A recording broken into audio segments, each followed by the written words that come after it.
Robots can do many repetitive and boring tasks for human beings. However, traditional robots are highly energy consuming.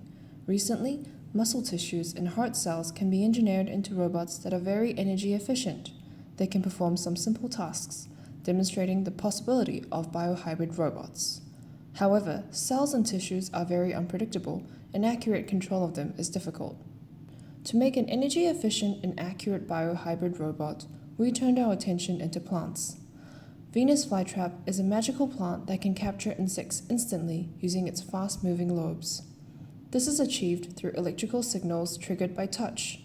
We invented a pair of conformable electrodes to help us communicate with plants. The electrodes can detect the electrical signal from plants to analyze the signal or send electrical signal to plants, just like sending a command. With these electrodes, we learned how flytrap is thinking and how we can communicate with flytraps using electrical signals. From the fundamental understanding, we can convert a flytrap into a robot. The flytrap lobes are isolated from its stem and connected with a smartphone using a Wi-Fi chip. We can send commands to the flytrap by pressing a button on a screen.